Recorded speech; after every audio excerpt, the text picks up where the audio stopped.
салом. Хабари навро шунидед.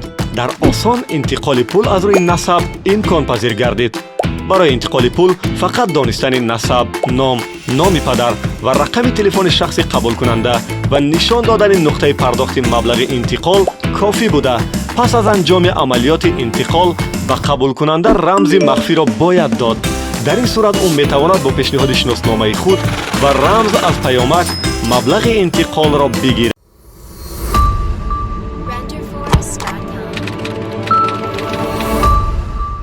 ассалому алайкум ба ҳама тамошобинони барномаҳои Сорбон Сафаров канали Юристи Ҷ.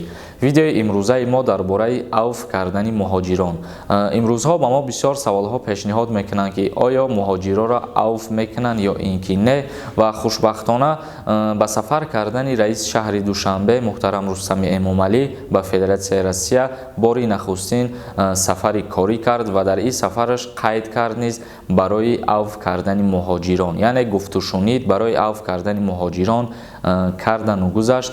Шахсиятҳое ки агар аз Россия ба ҷумҳурии Тоҷикистон омадагияну вайҳора 5 сол ё ки 10 сол депортатсия кардагиянд, дар ин маврид гуфтагӣ нестанд. Ва ҳар шахсиятҳое ки дар Россия қарор доранд дар ин давраи беморӣ ва ҳуҷҷатгузориҳои худшон дуруст кардагӣ нестанд. Мисол регистратсия надоштанд ё ки патент надоштанд, вале то айни ҳол дар Россия дармондагияну дар ҳамунҷа кору фаъолияти худшонро идома додастанд. Ин шахсиятҳоро авф мекунанд. То рӯзи 15 декабр бояд ҳамаи ҳамин шахсиятҳоро ҳукумати Федератсияи Россия авф кунад. Як бор дигар таъкид мекунем бародарои азиз ки агар ҳар шахсияте ки берун аз Россия аллакай дар ҷумҳурии Тоҷикистон боша, вай запретиш кушода намешавад дар ин авф. Танҳо шахсиятҳое ки дар дохили Россия айни ҳол қарор доранд ва ҳуҷҷатгузориҳои хуб надоранд, яъне ки нарушители ҳисоб мехӯранд, ана ҳамун шахсиятҳо дар ин авф ҳамун мақсад нарушенияҳошон пӯшонида мешавад, авф карда мешаванд. акнун бародарони азиз мегзарем ба қисми хондани комментарияҳо ва хоҳиш мекунем ки видеоҳои моро бо диққат то охири навора тамошо кунем, чунки дар видеоҳо мо оиди баъзан саволҳо суҳбат мекунем, лекин аз сабабе ки шумо то охирша тамошо намекунед, баъд мегӯем ки мо ба саволи худмон ҷавоб нагирифтем. Акрамхон нависае: салом алайкум акаи Сормон, 30 билет боша?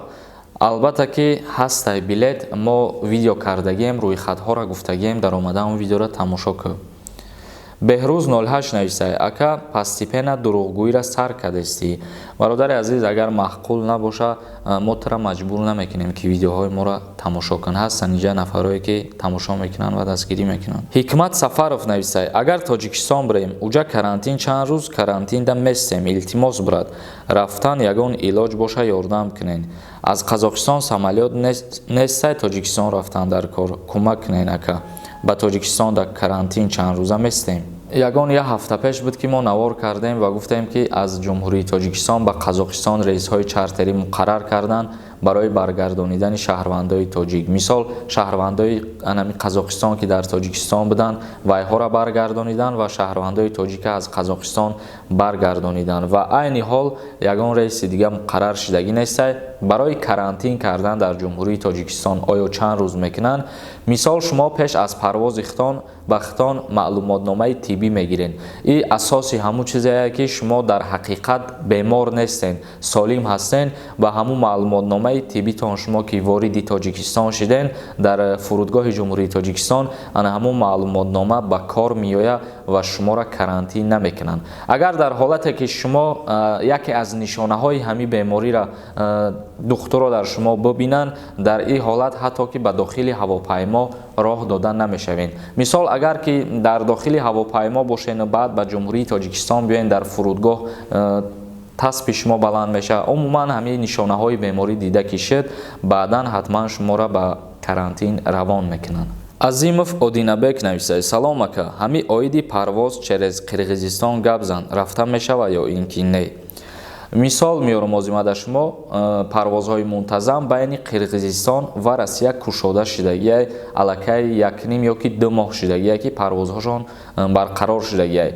Лекин дар иҷа як гапи дигае ки танҳо байни шаҳрвандои худшона, мисол шаҳрвандои Қирғизистон метавонанд ба Россия сафар кунанд ёки шаҳрвандои Россия метавонанд ба Қирғизистон сафар кунанд.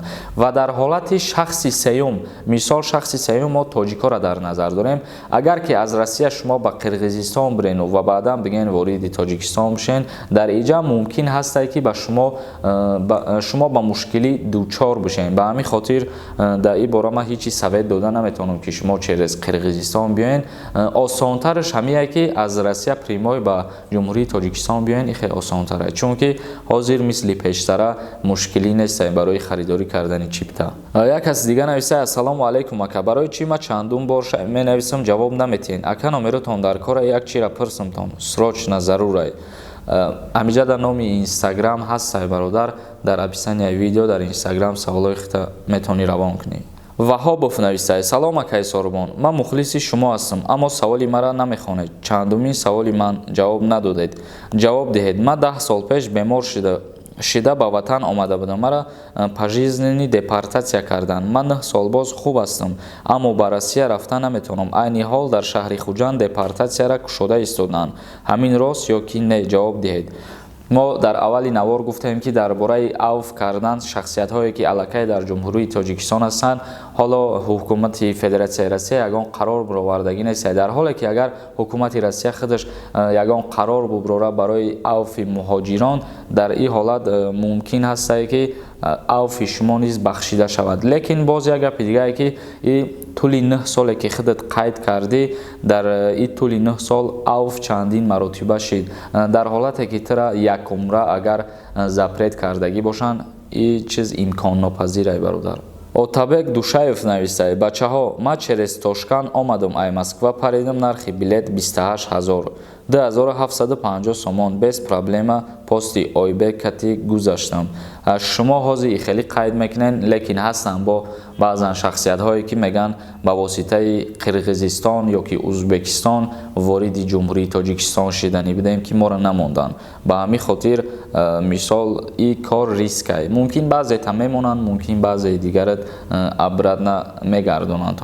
Сайфулло нависае: ассалому алайкум бародари азиз, никоҳи хештаборӣ барои чӣ дар ҷумҳурии Тоҷикистон мумкин нест? Ҳамира мефаҳмондӣ ва шахси ноболиға ба занӣ гирифтан мумкина ёки не? никоҳи хештаборӣ дар ҷумҳурии Тоҷикистон дар кодекси оила омадагие ки байни хешовандони наздик никоҳ манъ карда шидагие. Дар иҷа мисол овардагиянд бачаи хола ёки духтари хола ё духтари ама, духтари тағоӣ, байни ҳамин шахсиятҳо манъ кардагӣ ҳастанд. Аз сабабе ки анамин баъзан нафаро ки хуношон як мебироя, оянда баъдан мисол фарзандҳои носолим мешава ёки дигар чизҳо, ҳамин чизҳоро ба назар гирифтагиянд, никоҳи хештабориро манъ кардагиянд. Ва дар борае ки духтари ноболиға ту ба занӣ бигирӣ мумкина ёки не, танҳо ба як восита мумкинае ки бо тариқи ҳалномаи суд вақте ки ту ягон каса ба занӣ гирифтанӣ, вай ҳоло ба синни 18 солагӣ расидагӣ нестай. Дар ин ҳолат бо розигии падару модари духтар ва розигии духтар худаш шумо ба ҳамун суди ноҳияи худтон муроҷиат мекунед, ариза менависен ва суд ҳалнома мебирора. қарори суд ки биромад, дар ӯ ҳолат метавонӣ ки ноболиға ба занӣ бигирӣ. Ой Маҳмад нависае: ассалому алайкум бародари азиз, агар ягон кас аз ма қарзидор боша, пули калон ва пули мара пардохт накуна, мара фиреб куна, ма ӯра дар суд бутам ва ӯра турма кунам, пули мара ки метиҳа? Давлат метиҳа ё ин ки не? зарари тира бародари азиз давлат барқарор намекунад, чунки доду гирифт ба як шаҳрванд кардагӣ. Дар ин ҳолат агар вая ки ба суд додӣ, ба суд муроҷиат кардӣ ва суд мисол ҳукми вая бировард, қарори вая бировард ки аз озодӣ маҳрумаш кунанд ва дар ҳолате ки ӯра аз озодӣ маҳрум карданд, аллакай суми ту месӯза бародар, ягон кас суми тура барқарор намекунад. ва лекин як ҳолати дигар дора ки баъд аз ҳамун сроке ки вай озод мешава, ба озодӣ мебироя, ту метавонӣ бо даъво кунӣ ба суд ва баъд аз озод шиданаш суд нигоҳ мекунад ҳолатҳои ҳамун озодшидагиро ки вай дар куҷо кору фаъолият кардестай айни ҳол. мисол мегирем, ман корхонаҳои шахсиро дар назар дорам. шахси ҳабс шуда дар ягон корхона кору фаъолият мекунад.